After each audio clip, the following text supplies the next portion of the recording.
السلام عليكم. أعوذ بالله من الشيطان الرجيم. بسم الله الرحمن الرحيم. به نستعين والحمد لله رب العالمين والصلاة والسلام على سيدنا ونبينا وحبيبنا أبا القاسم محمد وعلى آله الطاهرين. اللهم صل على محمد وآل محمد وعجل فرجهم ولعن أعداءهم من الأولين والآخرين. So inshallah, today is the final presentation, or should I say conclusion, because I don't think there is any more, or there may be not necessarily we don't have anything new to present, but by and large, most of what has to be said has already been said in the previous previous days, the previous parts of this series of presentations. So inshallah, today we would actually conclude by highlighting the importance of the Imamah of Imam Musa ibn Ja'far al-Kazem alayhi salatu wassalam. So there is actually one topic that it may not be really relevant in our time, but for the sake of adding details into the discussion, it is actually important to highlight this. It's actually about the uprising of Muhammad ad-Dibaj. So Muhammad ad-Dibaj, he was a son of Imam Ja'far al-Sadiq alayhi salam. So he rose up in the time of Imam Rida alayhi salam, and of course in the lifetime of Imam Musa al-Kazem, he wasn't really a contender for the Imamah, or he didn't really claim the Imamah per se. But I will just just to highlight his role and what he actually did, I will briefly touch on him. I will start by presenting the hadith from Uyun Akhbar al-Rida, volume 2, under the chapter heading of On Indications of the Divine Leadership of al-Rida alayhi salam, hadith number 8. So I will pin this hadith.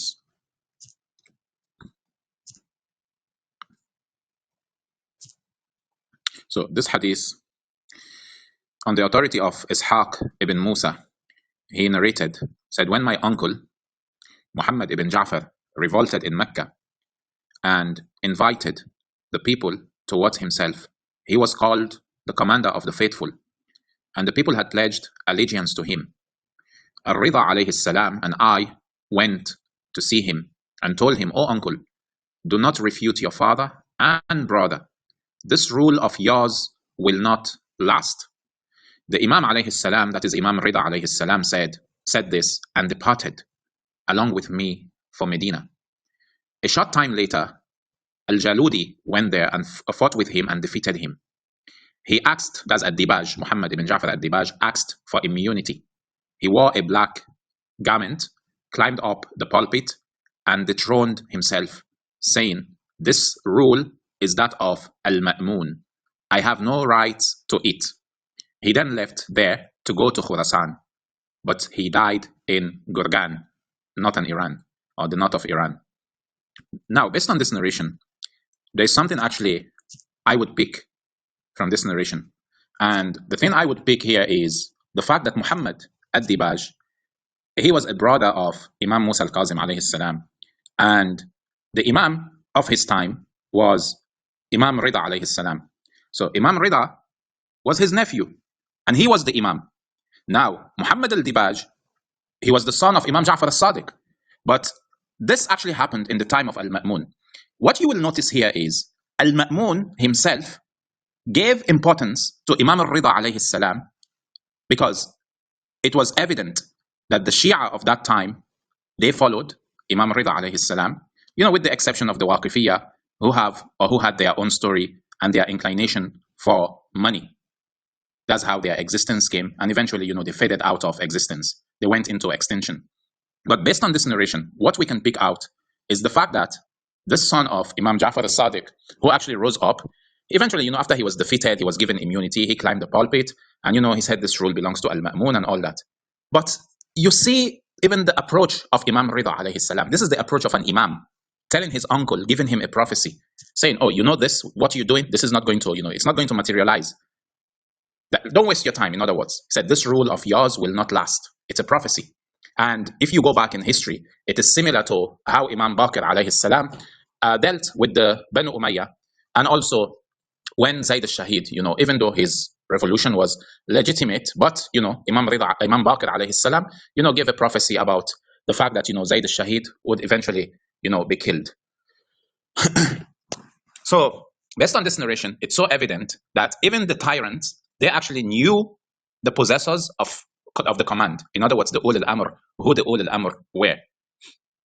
Of course, I will come to another narration, even from, in order just to highlight this point, just a minute.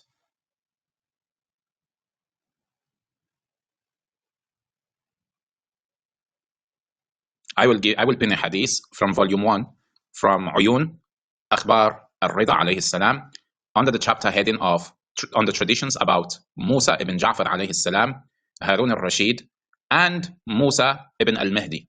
Hadith number 12. I will pin this hadith. It actually carries some highlights in order to emphasize or buttress the point that I have kind of tried to extract from the previous hadith, or the first hadith I presented. So in this hadith, Ali ibn Ibrahim ibn Hashim quoted on the authority of his father.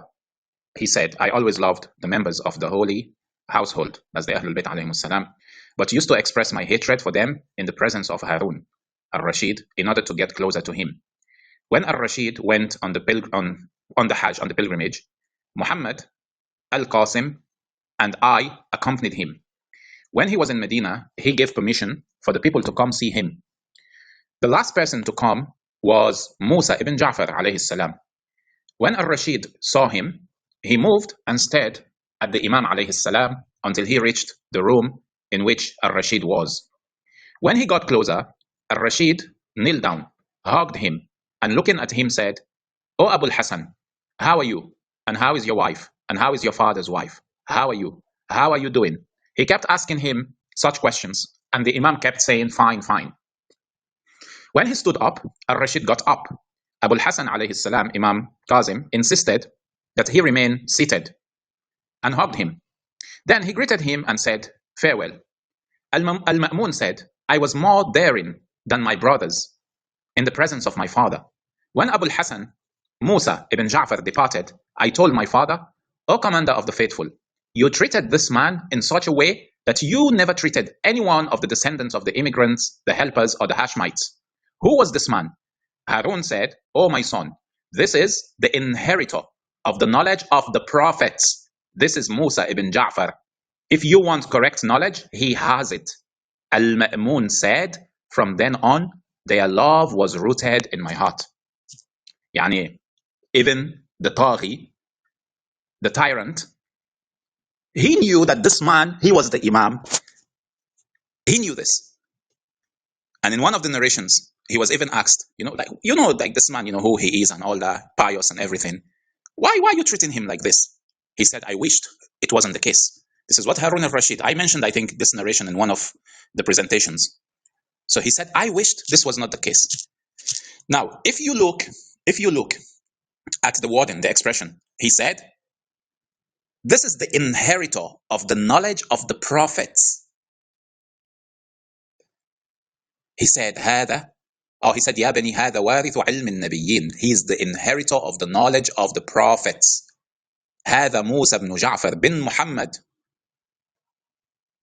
إن أردت العلم الصحيح فعند هذا.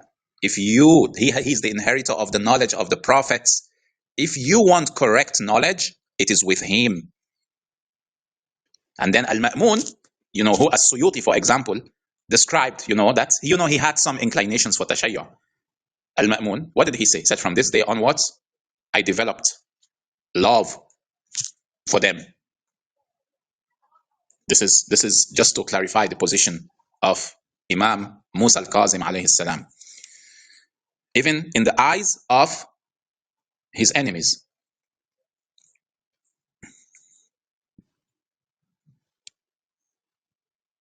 طيب. This next link I will pin is from the Imam of the Nawasib, the Imam of the Nawasib, Ibn Taymiyyah.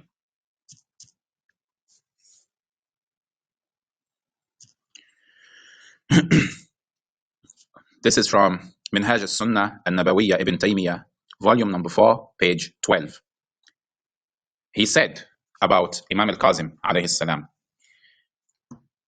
وَكَانَ ابْنُهُ, he was talking of Imam, I think Imam Ja'far al-Sadiq alayhi salam.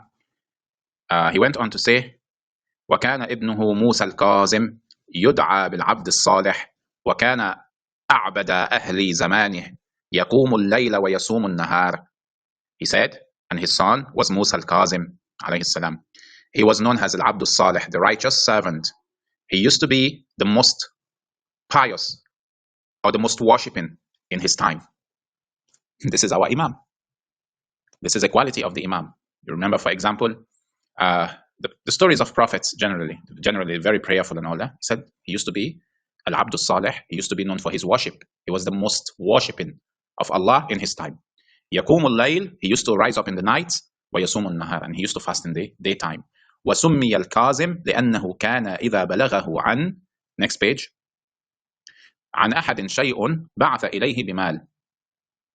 That if they used to complain to him about somebody, he used to send him like a gift. In other words, even if somebody, speaks against him, he used to give the person what? A gift, basically. Then he went on. وَنَقَلَ فَضْلَهُ الْمُوَافِقُ وَالْمُخَالِفُ.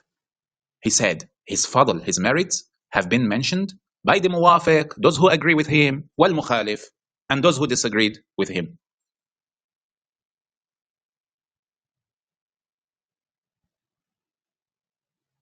So, this is our Imam alayhi salam. Then,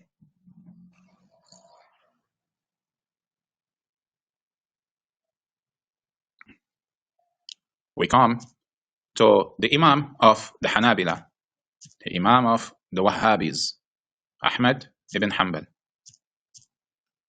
He used to be a student of Imam Musa al-Kazim.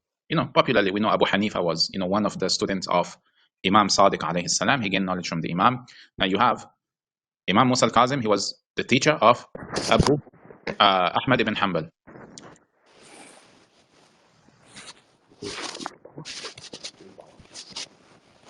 Sorry, I think I pinned the wrong link.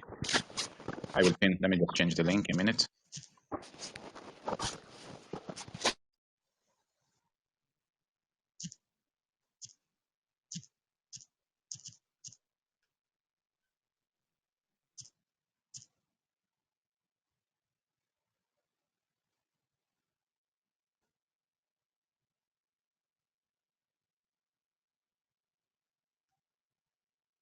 So this book, this is known as أئمة أهل البيت في كتب أهل السنة.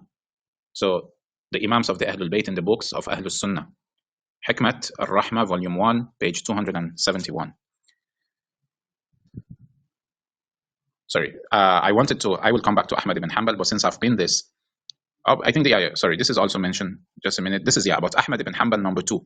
There is, number 1, it's actually the view of Imam al-Shafi'i, which is given, that the grave, and I mentioned this in the first presentation, the very first, I think, presentation, that the grave of Imam Musa al-Kazim is a healing, is a tried healing.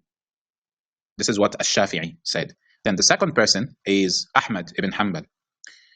علق الإمام أحمد بن حنبل على سند فيه الإمام علي الرضا عن أبيه موسى الكاظم عن أبيه جعفر الصادق عن أبيه محمد الباقر عن أبيه علي زين العابدين عن أبيه الحسين بن علي عن أبيه علي بن أبي طالب عن رسول الله عن رسول الأكرم صلوات الله عليهم أجمعين قائلا لو قرأت هذا الإسناد على مجنون لبرئ من جنته. So Ahmad ibn Hanbal, he was commenting on a hadith chain which was narrated to him from Imam Rida, from his father Imam al-Kazim alayhi salam, from his father Imam al-Sadiq, from his father Imam Muhammad al-Baqir, from his father Imam Zain al-Abidin, from his father Imam al-Hussein, from his father Imam Ali ibn Abi Talib alayhi salam, from the Prophet sallallahu alayhi wa sallam. How did Ahmad ibn Hanbal react? He said, لو قرأت هذا الإسناد على مجنون لبرئ من جنته. He said, if you recite this isnad, in other words, just the names, Imam Rida, Imam Kazem, and so on, till Imam Ali alayhi salam to the Prophet sallallahu alayhi wasallam. He said, if you read this isnad to somebody who is mad, he's mentally not okay, this isnad alone will heal the person. This is what Ahmad ibn Hanbal said. Then if you check the third person that is mentioned, he is known as Al-Hasan bin Ibrahim Abu Ali Al-Khallal, Sheikh Al-Hanabila min ulama Al-Qarn Al-Thalith Al-Hijri. The third person, he's also a Hanbali, and he lived in the 3rd century after Hijrah. He said, ما همني أمر فقصدت قبر موسى بن جعفر. Nothing that I was worried about. There's nothing I was worried about. And I approached the grave of Imam Musa al-Kazim alayhi salam to do tawassul, except that Allah made it easy for me. And what I wanted or what I desired was, in other words, was granted. You know, when I see, you know, an Imam of the Hanbalis, the chief Imam of the Hanbalis, Ibn Taymiyyah, as earlier on when I read his remark about Imam Musa al-Kazim, you know, they are praising Imam Musa al-Kazim in such a way. So, you know, it's actually wonderful. It's wonderful because despite the oppression that this great Imam faced, he was still the shining star. In the darkness that existed, in the oppression, in the tyranny, in the ocean of injustice, the Imam was a shining star. Even Harun al-Rashid, he said, هَذَا وَارِثُ عِلْمُ النَّبِيِّينَ. Said, this man, he is the inheritor of the knowledge of the prophets. Mind his word. He didn't say the knowledge of the Prophet Muhammad. No, he said the knowledge of the prophets. Now, you know, I don't care what Harun is saying, but it's just to give you the impression that people had about Imam Musa al-Kazim alayhi salam. Now, they may tell us, for example, that, oh, you know what? Well, you know, the Shias, you attribute to the Imams. You know, we attribute to the Imams things. And the Imams actually, they didn't claim, you know, they didn't claim these things for themselves. In other words, we claim them to be our Imams and, you know, so on and so forth. But if you look, for example, in the case of Imam Musa al-Kazim, you will see that the Shia did not act in isolation. In other words, the Shia knew and believed that they had an Imam in their time, and this Imam, he actually represented their aspirations, their spirituality, their worship, their actions. And how do we know this? We know this from the interaction between Harun al-Rashid and Imam Musa al-Kazim and the aftermath of the Shahada of Imam Musa al-Kazim alayhi salam. I will give two references.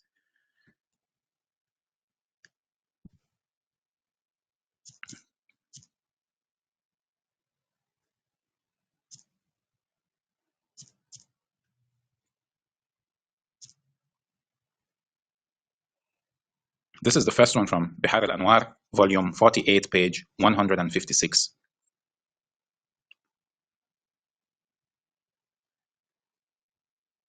So this narration from Muhammad bin Sabiq bin Talha al-Ansari قال كان مما قال هارون لأبي الحسن حين أدخل عليه ما هذه الدار فقال هذه دار الفاسقين. So Imam Musa al-Kazim came to Harun, and Harun said, you see, like, you know, my palace or my dar, you know, what is this dar? So Imam Musa al-Kazim alayhi salam, Imam Musa al-Kazim, I think, asked, you know, what is this, you know, what is this palace or what is this dar that you have? And he said, the Imam said, this is Darul Fasiqin. Yani, Imam Musa al-Kazim was not scared. To the face of Harun al-Rashid, he told him, he said, this is Darul Fasiqin. This is the dar of the Fasiqin, where Harun was staying. Like today, how many of us, you know, can go to a president and say, you know, Your Excellency, this your palace is Darul Fasiqin. Yeah, you'd be in big trouble for sure. So nobody can do this. Like, this is the bravery of Imam Musa al-Kazim alayhi salam. And of course, you know, I'm giving all this example because there's one point I want to make, just one point. Anyway, the narration goes on. It says, then the Imam recited a verse. This is Surah Al-A'raf, verse 146. The verse says, سأصرف عن آياتي الذين يتكبرون في الأرض بغير الحق وإن يروا كل آية لا يؤمنوا بها وإن يروا سبيل الرشد لا يتخذوه سبيلا وإن يروا سبيل الغي يتخذوه سبيلا ذلك بأنهم كذبوا بآياتنا وكانوا عنها غافلين. I will turn away from my signs those who act unjustly with arrogance in the land. And even if they were to see every sign, they still will not believe in them. If they see the right path, they will not take it. But if they see a crooked path, they will follow it. This is because they denied our signs and we are heedless of them. So this is Imam alayhi salam, attacking basically or sending a message with this verse to Harun al-Rashid to show him his arrogance, his kufr. See what Harun actually told the Imam. When the Imam alayhi salam recited this verse, فَقَالَ هَارُونَ فَدَارُ مَنْ هِيَ, said, whose dar is this? The Imam said, هِيَ لِشِيعَتِنَا فِتْرَةٌ وَلِغَيْرِهِمْ فِتْنَةٌ. He said, for our Shias, this is a trial, and for others, it is a fitna. قال فَمَا بَالُ صَاحِبُ الدَّارِ لَا يَأْخُذُهَا. Harun told the Imam, he said, why is the owner of this dar, since you're saying that, for your Shias, it is a trial for your Shias, and it is fitna for others. In other words, the Imam was indicating that this position you're in, Mr. Harun, this is a fitna for you. This is actually not your rightful seat.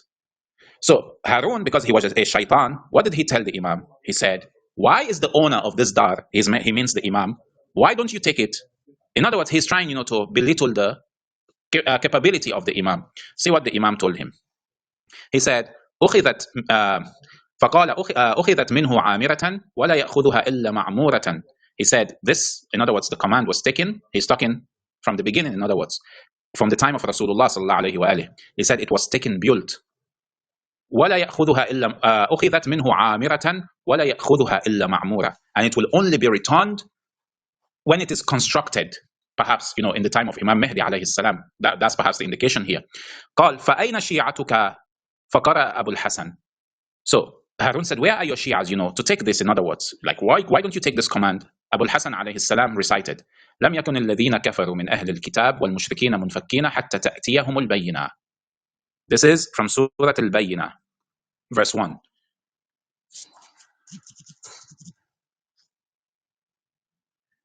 It says, the disbelievers from the people of the book and the polytheists, we are not going to desist from disbelief until the clear proof came to them.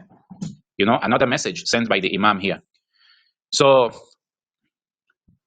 what did Harun say? قال فقال له فنحن كفار. He's asking the Imam, he said, are we kuffar? Like, are you saying, we are kuffar here? This is what he's asking Imam Musa al-Kazem. Said, are you indicating that we are kuffar? قال, the Imam said, لا ولكن كما قال الله. He said, no, but as Allah subhanahu wa ta'ala has said, الذين بدلوا نعمة الله كفرا وأحلوا قومهم دار البوار. So the Imam referenced another verse of the Holy Quran, and this is from Surah Ibrahim, that is chapter 14:28. He said, have you not seen those disbelievers who meet Allah's favors with ingratitude and lead their own people to their doom? So the Imam said, no, I'm not saying you are a kafir, but it's based on what Allah said in this verse. In other words, he's sending, another message to Harun al-Rashid. Then Harun al-Rashid, the narration says, فغضب عند ذلك وغلظ عليه أو غلظ عليه فقد لقيه أبو الحسن بمثل هذه المقالة وما رهبه وهذا خلاف قول من زعم أنه هرب منه من الخوف. He said, the narration goes on to say that Imam Musa al-Kazem alayhi salam did not, was not afraid of the presence of Harun al-Rashid. He faced him, contrary to the other narration which, tried to portray the Imam has, been frightened or anything, that the Imam was not frightened. In fact, he stood his ground and he challenged the position of Harun al-Rashid. Now, how do we even, even outside of this narration, how do we even, substantiate the steadfastness of the Imam on the path that Allah subhanahu wa ta'ala has chosen for him? That's evidently, this Imam, he actually represents us. Imam Musa al-Kazem alayhi salam, he is the Imam who represents us. He represented his Shias. And it's not what, the Mukhalifin will tell you, oh, well, you Shias, you attribute to the Imams of the Ahlul Bayt what they did not claim. No. Let's see this narration from Uyun, Akhbar al-Rida alayhi salam, volume 1, under the chapter, Traditions on the Death of Abi Ibrahim, Musa ibn Ja'far ibn Muhammad ibn Ali ibn al-Hussein alayhim salam. It's a bit long. It says, on the authority of Al-Hasan ibn Abdullah al-Sayrafi, on the authority of his father, he said Musa ibn Ja'far was killed by As-Sindi ibn Shahak. They put his corpse in a coffin and announced, this is the leader of the Rafida. فحمل على نعشي ونودي عليه هذا إمام الرافدة فأعرفوه. So they put his corpse, that's Imam Musa al-Kazem alayhi salam, in a coffin, and they announced, this is the Imam of the Rafida. Get to know him. When they brought his body to the police station, they had 4 people announce, whoever wants to see this wicked man, the son of a wicked man, should come forward. Then Sulaiman ibn Abi Ja'far, Harun's uncle, left his palace and went to the river bank. Then he heard some sounds. He asked his mates and servants, what is this? They replied, As-Sindi ibn Shahak is calling the people to come over to view the corpse of Musa ibn Ja'far alayhim as-salam. Sulaiman ibn Abi Ja'far told his children and servants, soon they will go to the west of the town. When they are passing there, you should go there along with the servants, take the corpse away from them, beat them up if they resist, and tear off their black uniforms, that is their police uniforms. When they were carrying the corpse from that part of town, the servants went there, beat them up, tore off their black uniforms, and took the corpse and announced, whoever wants to see the purest of the pure, that is Musa ibn Ja'far, should come now. The people gathered together there and performed the major ritual ablutions for the dead. They embalmed him using expensive embalmment. They shrouded him in Yemeni shrouds worth 2,500 dinars, on which the Quran was transcribed. Then Sulaiman pursued the corpse in the funeral procession in barefoot, without any turbans and with his shirt torn. They took him to the Quraysh cemetery, then they buried him there. The news was written to Harun al-Rashid. Then al-Rashid wrote Sulaiman ibn Abi Ja'far and expressed his greetings and said, may God grant you the best rewards. I swear by God that As-Sindi, may God damn him, did not do this based on my orders. So, in other words, the Imam alayhi salam was recognized as the Imam of the Rafida.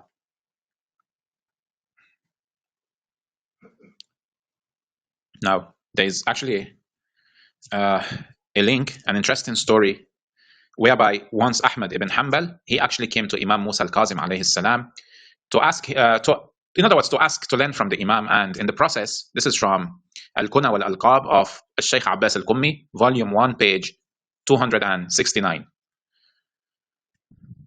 In this story, Ahmad ibn Hanbal was actually present. So he saw a snake that came close to the ear of Imam Musa al-Kazem alayhi salam. So when the snake had, it's like, the snake was whispering something. Afterwards, Imam Musa alayhi salam said that, فَقَالَ يَا أَحْمَدْ هَذَا رَسُولٌ مِنَ الْجِنِّ. He said, this is a messenger from the jinn. They disagreed on a particular issue, so he came to ask me. فَأَخْبَرْتُهُ بِهَا. He said, then I informed him, in other words, the answer on what the jinn disagreed upon. بِاللَّهِ عَلَيْكَ يَا أَحْمَدْ لَا تُخْبِرْ بِهَذَا أَحَدًا إِلَّا بَعْدَ مَوْتِي. He said, by Allah, Ahmad, do not tell anybody except after my death. Then Ahmad said, فَمَا أَخْبَرْتُ بِهِ أَحَدًا حَتَّى مَاتَ عَلَيْهِ السَّلَامُ. Then this story was not related by Ahmad ibn Hanbal until after the passing of Imam Musa al-Kazem alayhi salam.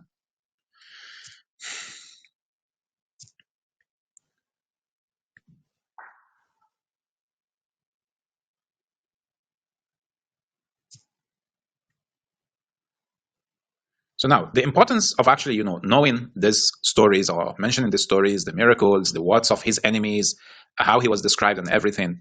In the analysis that was actually given by Ibn Taymiyyah on the hadith of the 12 Imams, when he was attempting to identify who the 12 Imams are, Ibn Taymiyyah said, the Shia, you believe the 12 Imams, they are from Imam Ali all the way to Imam al-Askari, to Imam al-Mahdi alayhim as-salam. These Imams, they did not raise a sword, they did not fight, they did not do this, they did not do that. But when we come, to the life of the Imam, or of the Imams, we see that these Imams they actually led the Muslim world. They led the Muslim world. They taught knowledge. They actually preserved the teachings of the Holy Prophet. Now, if, for example, you want to tell me, I will give this example because from the time of Imam Musa al-Kazem alayhi salam, which sect, appeared and remained today as an enemy of the Imam. You have, the Ismailis. Like, I would like to ask, for example, like, did he propagate knowledge? He did not. So the analysis of Ibn Taymiyyah in judging the 12 Imams, our 12 Imams, it's actually a wrong assessment. If the way the people of the so-called people of the Sunnah, our Sunni brothers, if based on their own admission, they only know how to perform the Hajj based on the narration of Imam Ja'far al-Sadiq in Sahih Muslim. You see, the performing of Hajj is from the Ahlul Bayt alayhimus salam. At least they attribute the hadith to him, irrespective whether details of it is correct or wrong, irrespective. But, they attribute this to the Ahlul Bayt. There are scholars like Abu Hanifa, he took knowledge from Imam Sadiq. Ahmad ibn Hanbal took knowledge from Imam Musa al-Kazem. You have, what's his name, Imam Malik, al-Shafi'i, they benefited from the knowledge of the Ahlul Bayt. So if you actually look, even you try to study and assess or analyze this particular happening in the time of Imam Sadiq, or even from beginning from Imam Baqir alayhi salam to Imam Sadiq to Imam al-Kazem alayhi salam, maybe all the way to Imam al-Rida alayhi salam, before the oppression became very disturbing for the Imams of the Ahlul Bayt. But within, from the fourth Imam, from the fifth Imam, sixth Imam, seventh Imam, sixth, seventh, and the sixth Imam, the fifth, sixth, seventh, and I think I can say also the eighth Imam. If you look within this period, it's so significant that knowledge was actually thriving in the Islamic world. And these Imams were the fountain in preserving the Quran or the Quranic Sunnah and the Prophetic Sunnah. Without them, where would the Ahlul Sunnah be? Where would Ahmad ibn Hanbal be? Where would Al-Shafi'i? Where would the four schools be? If, even after, this supposed Imams had even benefited from the Imams of the Ahlul Bayt, you still see deficiency in them because they did not submit completely. So how much more if there was actually complete absence of these Imams? Now, in the case, for example, of the analysis given by Ibn Taymiyyah, I would say, if you want to apply this on, the dead son of Imam Musa al-Kazem, the dead son of Imam Ja'far al-Sadiq, Ismaili alayhi salam, you can say, yeah, this is actually a correct assessment. But you cannot apply this assessment given by Ibn Taymiyyah in regards to the 12 Imams to Imam Ali alayhi salam, who used to say, ask me before you lose me. The person whom Rasulullah said about that you will fight for the preservation of the ta'wil or the interpretation of the Quran the way I fought for its revelation. You can't apply this because the Imam actively fought for the preservation of the religion by the hadith of Rasulullah. Then you have Imam al-Hasan alayhi salam and his guidance in preserving the blood of the Muslims. Then you have Imam Hussein dying to save the religion. You cannot tell me the 12 Imams did not raise swords. No, some did. They did raise the sword. When it is necessary to raise the sword, they actually raised the sword. When it was necessary for them to raise their pens, they raised their pens. And when it was necessary for them to sit down, they sat down and preserved the peace. But now, in the case, for example, of Ismail or Muhammad ibn Ismail, we don't see a dua from them. We don't see a hadith from them. We don't see a book from them. We don't see a teaching from them. We don't see anything from them. It's just, a fantasy that these people were Imams and we have to follow them. On what basis do you do this, as Ismailis, for example? I'm talking here in the generality. Now, when it comes, for example, to the visitation to Imam al-Rida alayhi salam, to the shrine of Imam al-Rida, let's see, for example, what Imam al-Jawad alayhi salam said. Just to show the importance of the belief in the Imamah of Imam Musa al-Kazem alayhi salam.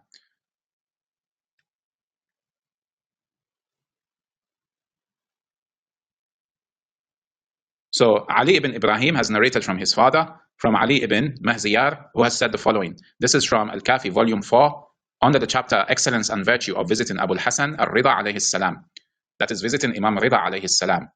So Ali ibn Mahziyar said the following. I once asked Abu Ja'far alayhi salam, that's Imam al-Jawad alayhi salam, I pray to Allah to keep my soul in service for your cause. Is visiting al-Rida alayhi salam more virtuous, or that of Abu Abdullah al-Hussein alayhi salam more virtuous?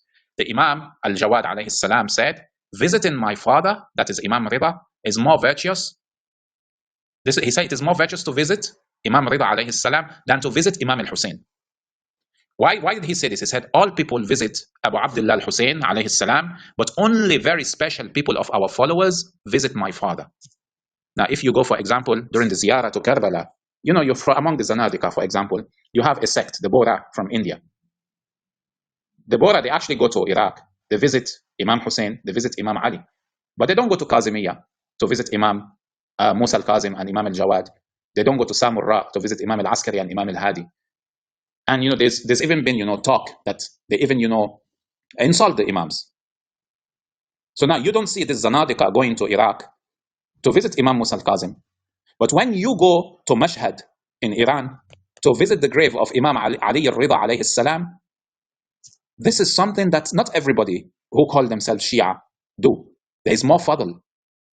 When Imam al-Jawad alayhi salam is being asked, he said, the question that was posed to him, جعلت فداك زيارة الرضا أفضل أم زيارة أبي عبد الله الحسين فقال زيارة أبي أفضل. Said the ziyarah of my father is أفضل, is better. وذلك أن أبا عبد الله عليه السلام يزوره كل الناس. Imam Hussein, everybody visits Imam Hussein. Even Sunnis visit Imam Hussein عليه السلام. Of course, the feet of Imam Hussein is on our heads. We are only showing here the difference in the fadl because only the select of the select, and this is something that even Imam Hussein alayhi salam would approve of. Because the belief in the Imamah of Al-Rida and Al-Kazim alayhim salam, it even separates the few of the few. This is what it means.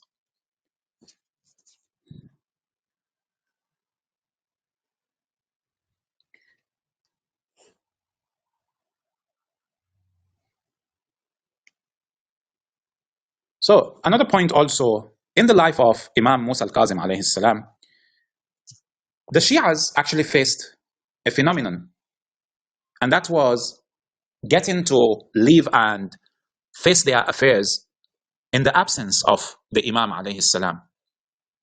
This was the first time whereby, for a long period, the Imam was kept away from his followers. Of course, the date or the time of how many years Imam Musa al-Kazim was imprisoned differs, but he was imprisoned for many, many years. Over estimations put it over 10 years. So the Shias were prepared spiritually. This was more or less like a form of ghaiba that happened in the time of Imam Musa al-Kazim alayhi salam. And if you go, for example, in Al-Kafi, volume 2, under the chapter heading of the rare hadith, hadith number 16, there's a hadith from Imam Musa al-Kazim alayhi salam himself about the 12th Imam alayhi salam.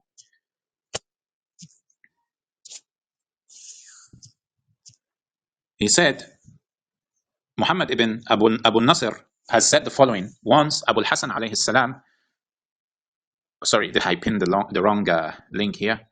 Just a minute.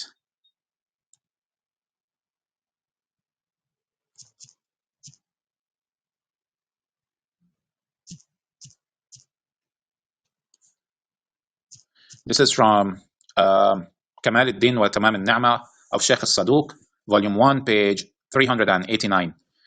This is from Yunus bin Abdul Rahman, who said, I entered upon Musa ibn Ja'far alayhi salam, and I said to him, O son of Rasulullah, are you the qa'im bil-haq? The Imam said, Ana al-qa'imu bil-haq. He said, yeah, I am the one who stands in truth. In other words, the Imam of truth. Then he went on to give the specific meaning of al-qa'im, the one who rises.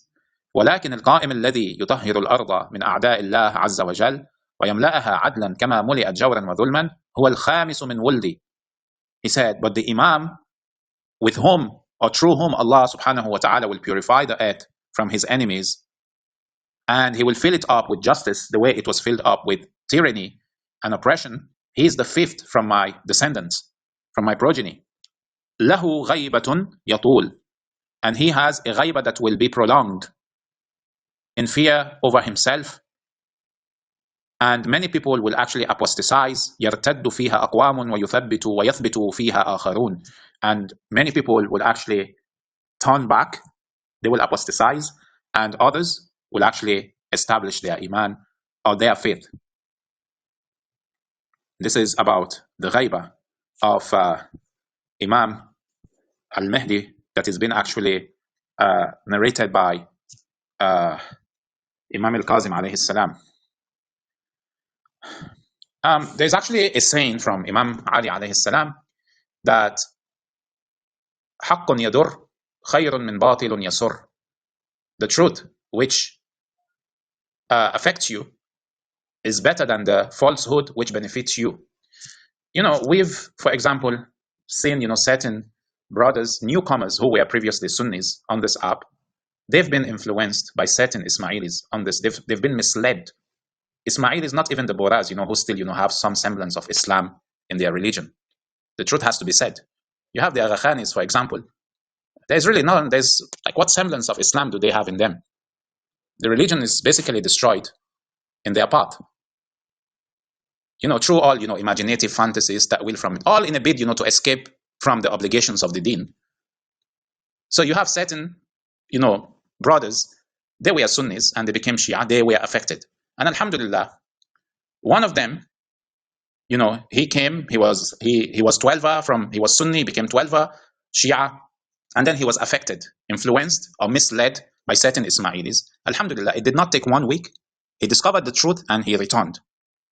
He came back. And so till today, the Ismailis are still trying to confuse him. For example, in one of the tweets that was, directed at this, he's a young boy, a very young boy. They're asking him, why did Imam Mahdi alayhi salam had 2 ghaibas? Why is it not 1 ghaiba, in other words? Now, it's enough for us to say that Allahu A'lam, because we believe in Allah. But we can actually rationalize it. The ghaiba of the Imam, the smaller ghaiba, was in preparation, is in order to prepare the nufus, to prepare the selves of his followers for what is to come. And that is what we are actually experiencing today. So this is actually a very important topic. We know, we may kind of, downplay the Ismailis and all that, but it's important for us to know their position in order for us to understand our deen better. And when we understand our deen better, we will not be scared for us to actually open our mouth. And if we open our mouth, we would be able to defend our beliefs. And when we defend our beliefs and we are standing firm on our feet, the misguidance of our opponents become very blatant, very blatant. Even when they see you speak, their hearts will tremble. قُلْ جَاءَ الْحَقُّ وَزَهَقَ الْبَاطِلِ إِنَّ الْبَاطِلَ كَانَ زَهُوقًا. So, we can go on and on and on in actually shedding light on the Imamah of Imam Musa al-Kazem alayhi salam, and whether, about his merits, which we have, overly, we have touched on from the Sunni books, from the Shia books, his merits, his fada'il, his miracles, his knowledge, his stature, his disposition, the respect he commanded from both his opponents and his friends. In the end, we cannot say enough, because the position of Imam Musa al-Kazem alayhi salam is a position like that of Imam Ali alayhi salam, whereby it was a crucial time where truth is actually separated from falsehood. This is the Imamah of Imam Musa al-Kazem. Now, if you want to lie to yourself, and because you don't want to maybe offend certain people, and we should focus on the Sunnis, because the Sunnis are 1.5 billion. We will have more fishes to catch than from the 15 million masakin who follow the Ismailis. You can go ahead, catch Sunni fishes in order to make them see the truth in the path of the Ahlul Bayt. No problem, go ahead. But you have 15 million masakin who are actually following somebody who is no different than how traditionally we would view, for example, Abu Bakr or Umar. You have 15 million masakin at least. If I'm not mistaken, this is the estimation that is given. You have 15 million of them, many of them following somebody who regards himself or who calls himself an Imam through batil. So we are seeing, because of our silence, that certain tongues have actually prolonged their courage to actually try to cast doubt into new converts who became Shia. And maybe this boy, he's not mature enough, or that man, he doesn't know much, he's not from an Islamic society, or he's not born a Shi'i, so it's easy, to confuse him with certain ideas. So this is the importance. I don't care who gets offended, who doesn't get offended, who is going to cry, who is going to whine, who is going to complain, who is going to back. It's not a problem. Because presently, this room has been, for example, it has been scheduled for like a week after I finished the 9th room. This is the 10th. So this room has been like scheduled for a week. Concurrently at the moment, there are other 2 Shia Ithna Ashari rooms which are running. I don't think this is by coincidence. And in one of them, the Ismaili high priest is there. And if you might check, most likely he's a more than everything. And oftentimes, such expressions actually send the wrong message about the Ithna Asharis, on this app in particular. Because in the end, we cannot be propagating about Ahlul Bayt, and then you have somebody, who runs a website, and he runs a Twitter account with a pseudonym, He's trying to confuse a new convert to Shia Islam who believes in the 12 Imams. And then, you think this guy is your friend. No, wallah, if you are Ithna Ashari, you will be held to account. You will be held to account because we do have hadith. If you are a scholar, you are an alim, at least we are not laymen in the sense that we don't know anything. We know some things. You will be held to account. Because when there is bid'ah and you keep quiet, the cause of Allah, you're playing with it. So I think this much I would conclude here, inshallah. And may the barakah of Imam Musa al-Kazem alayhi salam, may his pleasure, may his blessings impact on our lives, inshallah, on my life, on the life of the brothers, Brother Hotsand, and everyone who has been part of this. May the barakah of Imam Musa al-Kazem, may his shafa'ah be granted to us. May he be pleased with us to give us his shafa'ah, inshallah. So, assalamu alaikum wa rahmatullahi wa barakatuh, wa jazakumullahu khairan.